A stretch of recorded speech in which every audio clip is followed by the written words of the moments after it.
ایک روایت میں اس کے بارے میں مزید آتا ہے، حضرت ابو ہریرہ رضی اللہ عنہ روایت کرتے ہیں کہ جو شخص روزے کی حالت میں جھوٹ بولنا اور اس پر عمل کرنا نہیں چھوڑتا، اللہ تعالیٰ کو اس چیز کی قطعاً ضرورت نہیں کہ وہ اپنا کھانا پینا چھوڑ دے۔ بس پہلی حدیث میں برائیوں سے بچنے والے کو اللہ تعالیٰ کی خوشنودی خبر دی گئی ہے، اور اس حدیث میں یہ بتایا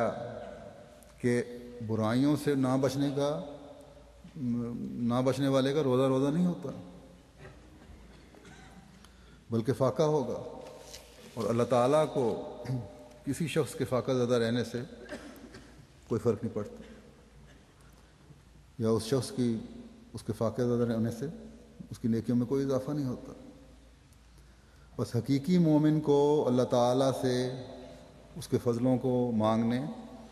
اور رمضان کی برکات سے فیض یاب ہونے کے لیے اس خاص ماحول میں ایک کوشش کی ضرورت ہے۔ ماحول تو ہمارا وہی ہے جہاں اچھے لوگ بھی رہ رہے ہیں، نیکیوں کے پر قدم گاڑنے والے لوگ بھی رہ رہے ہیں، اللہ تعالیٰ کی رضا کے حصول کے لیے کوشاں لوگ بھی رہ رہے ہیں، اور پھر برائیوں میں مبتلا لوگ بھی یہاں بس رہے ہیں، گندگی میں ڈوبے ہوئے اور شراب اور زنا کی برائیوں میں مبتلا لوگ بھی یہاں بس رہے ہیں۔ ایسے بھی لوگ بھی ہیں جو روزے رکھ کر خدا اور مذہب کے نام پر ایک دوسرے کا خون بھی کر رہے ہیں۔ ایسے لوگ بھی ہیں جو رمضان میں احمدیوں کو تکالیف دینا اور شہید کرنا کار ثواب سمجھتے ہیں۔ تو کیا یہ نیکیاں اور برائیاں کرنے والے صرف رمضان کے بابرکت مہینے کی وجہ سے برابر ہو جائیں گے؟ جس طرح نیکیاں کرنے والوں کے لیے جنت کے دروازے کھولے گئے ہیں، برائیوں میں مبتلا لوگوں کے لیے بھی جنت کے دروازے کھولے جائیں گے۔ جس طرح نیکیاں بجا لانے والے اور عبادت کرنے والے جہنم سے محفوظ کیے گئے ہیں اور ان کے شیطانوں کو قید کر دیا گیا ہے، ان تمام قسم کی برائیاں کرنے والوں کو بھی جہنم سے محفوظ کر دیا گیا ہے اور ان کے شیطانوں کو قید کر دیا گیا ہے۔ اگر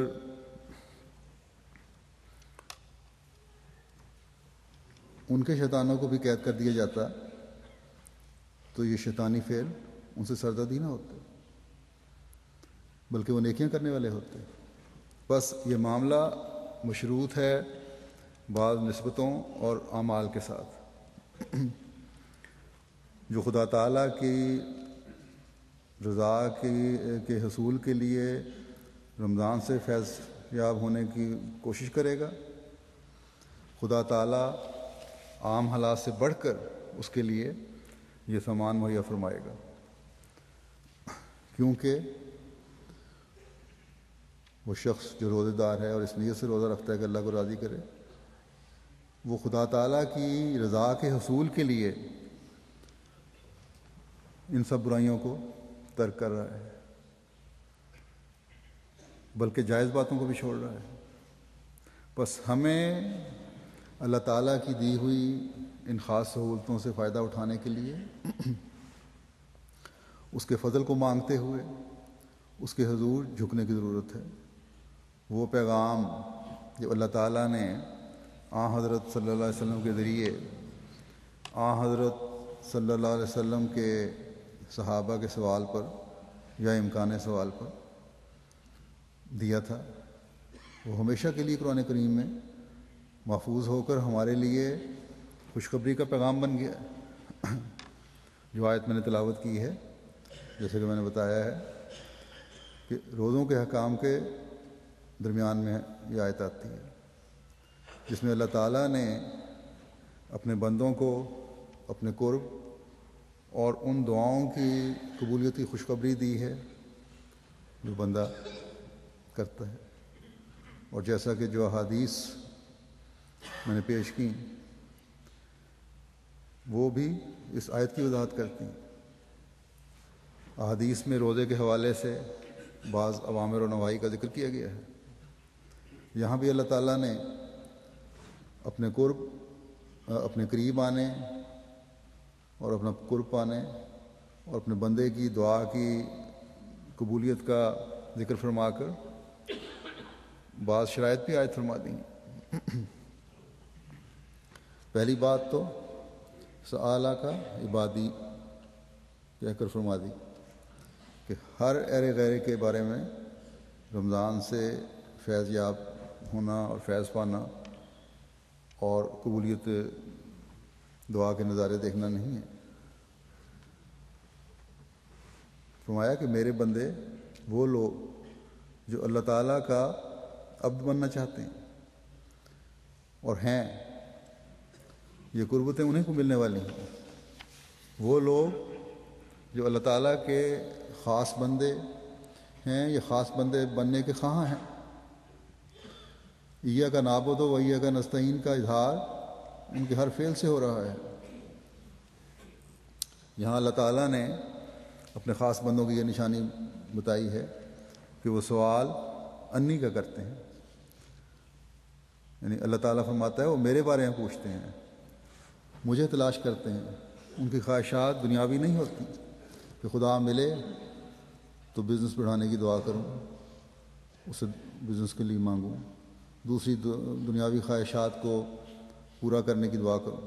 نہیں، بلکہ ان کی طرف سے یہ ہوتی ہے کہ بتاؤ میرا اللہ کہاں ہے؟ میں بے چین ہوں اپنے